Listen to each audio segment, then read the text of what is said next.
Did ancient humans get drunk? At first, the answer seems obvious. Of course not. They had no bars, No breweries, no wine cellars, no refrigerators, no happy hour, just forests, rivers, capes. and a daily struggle to survive. But the truth is far stranger.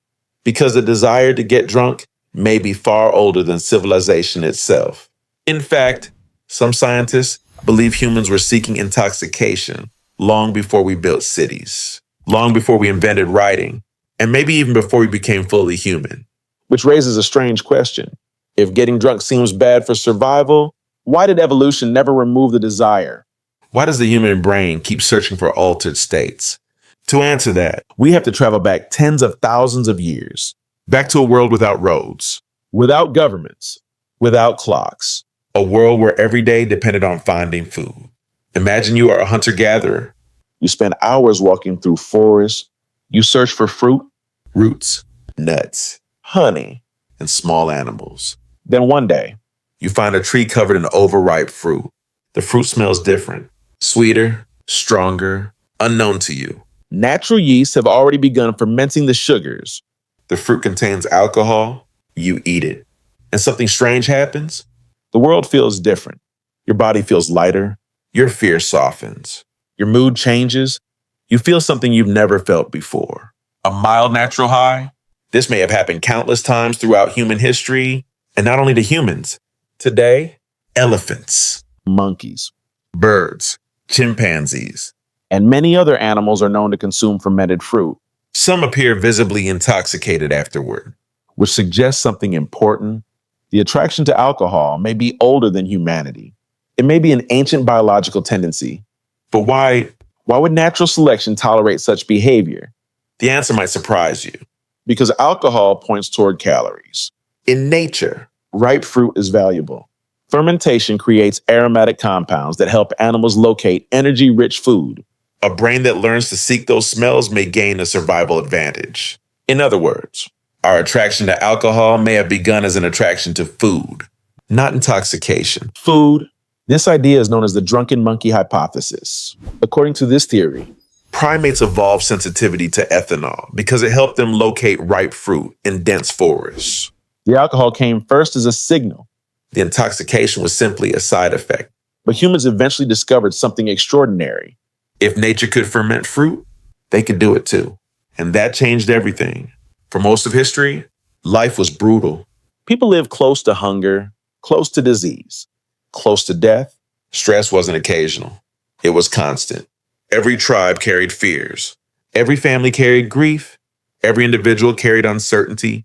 In such a world, Substances that temporarily reduced anxiety had enormous psychological powers. a few drinks could soften fear, reduce tension, Create laughter, strengthen social bonds, and make hardship feel easier to bear.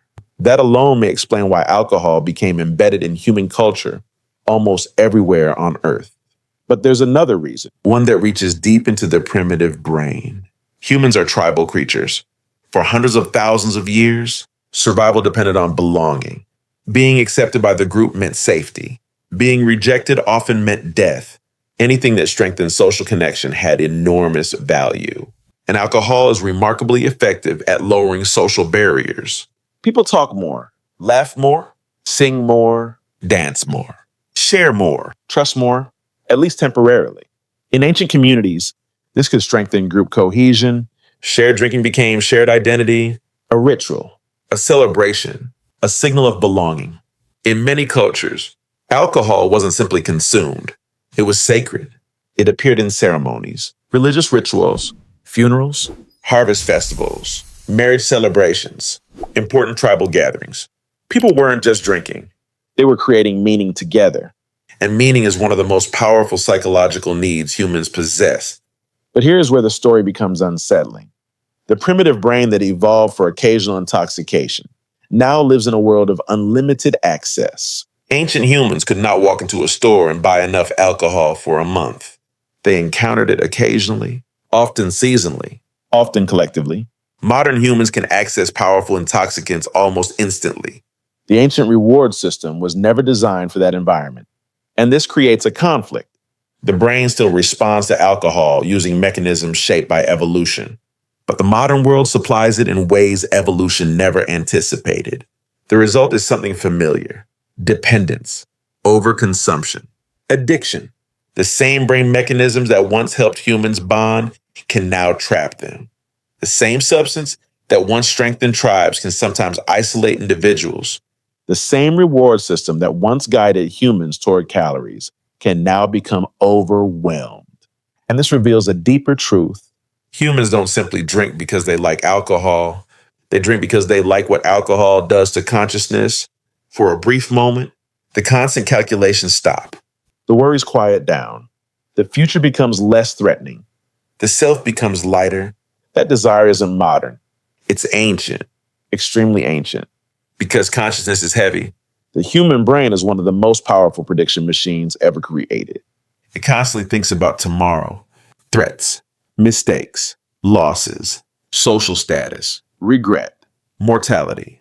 And sometimes it wants relief, not because it is weak. because it is human.